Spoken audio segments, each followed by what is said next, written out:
Paul Smith's an independent video journalist and also a friend of Julian Assange and kindly joins me on the line now. Very good evening to you, Vaughan. I can't imagine Julian Assange got too many phone calls he could make, but he did make one of them to you, I believe, on Christmas Eve. What did he say about how he feels his mental, physical condition and the conditions of Belmarsh prison where he is?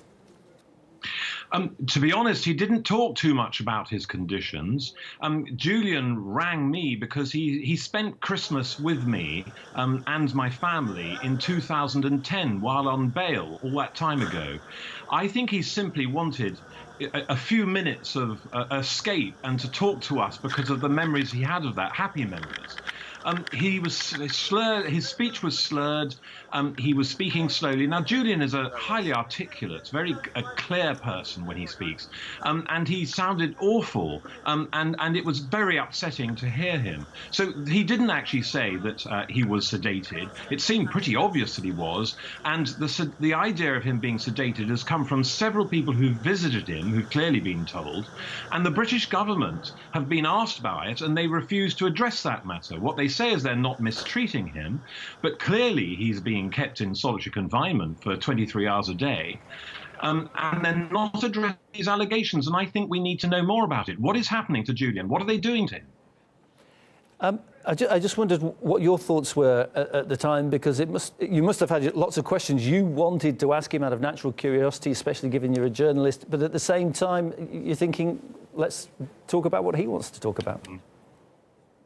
Yes, I understood from what he said that he was allowed one call for Christmas and that he chose to call us.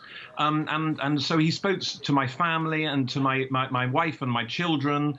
And we just wanted to do what we could to cheer him up. It was incredibly sad to hear him. He's obviously having a really vile time.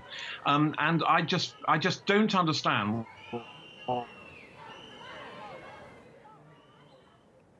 So why is he in Belmarsh prison in the first place? He's a remand prisoner.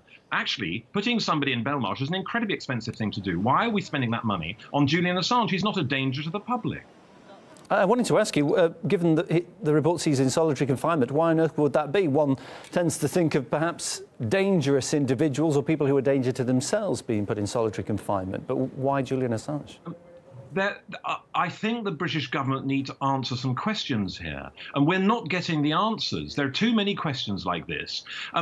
Now, the thing is, what is clear is that what is happening to Julian is much more about vengeance and setting an example to dissuade other people from holding American power to account in this way. Actually, perhaps we're supposed to know these things about him. I mean, it sounds awful, but is that really possible? I think we need some answers from the British government. Why are they treating him like this? Why can't we have some independent assessment? 100 international doctors have asked to arrange a visit, or at least to send some representatives to check on him, but that hasn't been allowed.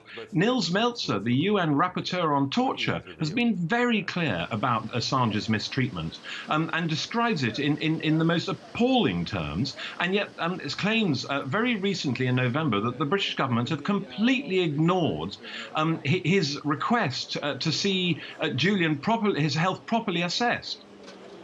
How did he compare to the Julian Assange that you know in terms of how he spoke and his spirits? Julian was extremely good company over Christmas in 2010. He had a great Christmas, despite the fact that he was restrained and had to live only in my house. His whole face looked different. He's lost more than 15 kilograms now. He was very good company, and just hearing him on the phone, he sounded awful, and he said to me that I'm slowly dying here. And he said that also to my wife. Not, of course, to my children. His father keeps telling us this. His father's telling us this too. We must stop this. What I find so depressing as a country is clearly we harbour political prisoners. We have political prisoners because that's exactly what he is. I didn't think that we were the sort of country that mistreated them in this way.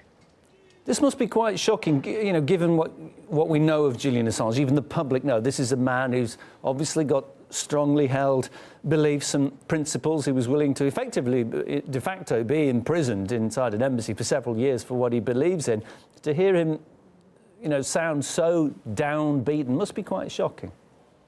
Oh, it is shocking, and I think it reveals a lot about our country that I think we need to attend to. I think a country is judged by the way it treats people that perhaps are contentious, perhaps we don't agree with today. Perhaps future generations will treat him quite differently or consider him differently. That's happened many times historically. I think we have to find a way to treat people like Julian Assange, who are saying things to us that perhaps not all of us want to hear, in a way that reflects the values of the society that we claim to hold.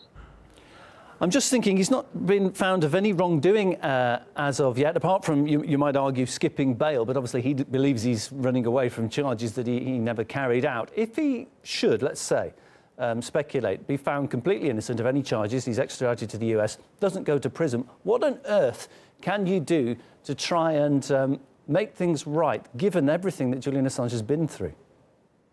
I think that's a very interesting question. But please remember, he served the time for the bail charge.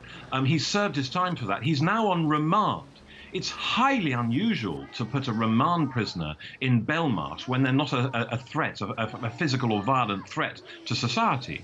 Many of the court cases that he's about to have a case, his main case in February, is going to be held at Belmarsh, where there's restricted public access.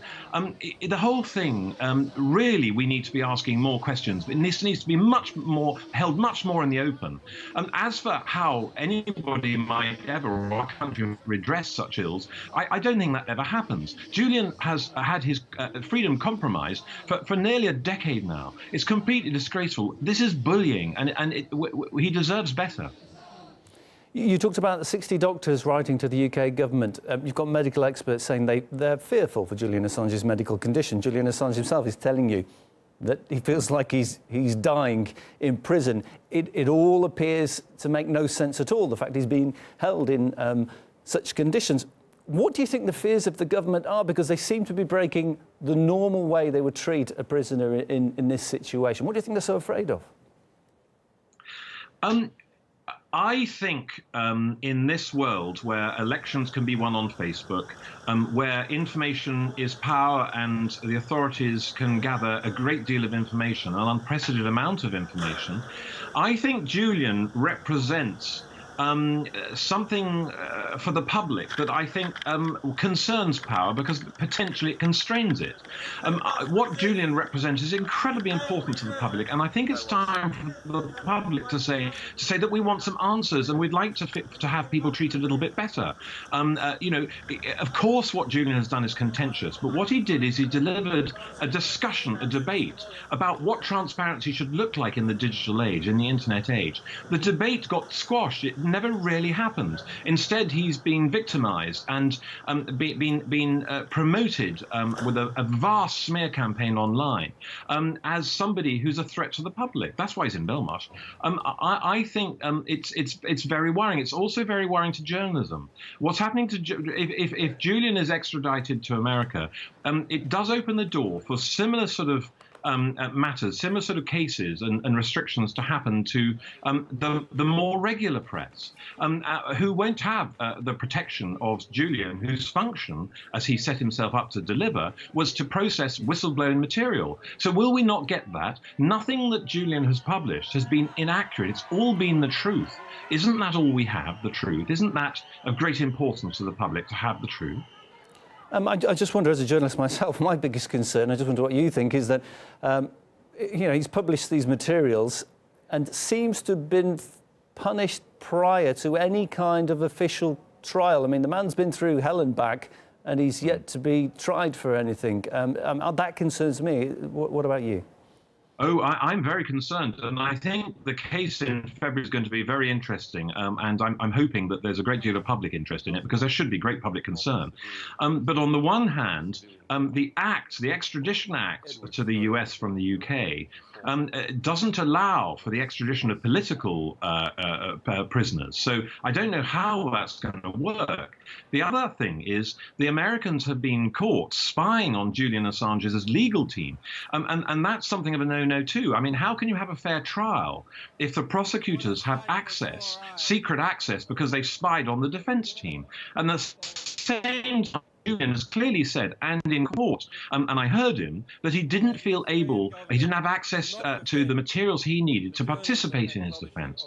And yet still, it hasn't changed. And I'm extremely worried, because I think it reflects our country's legal system in a way that clearly, the law is not applied equally to us all. And I find that deeply shocking.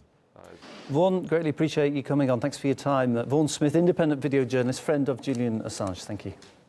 Thank you for having me. Thank you.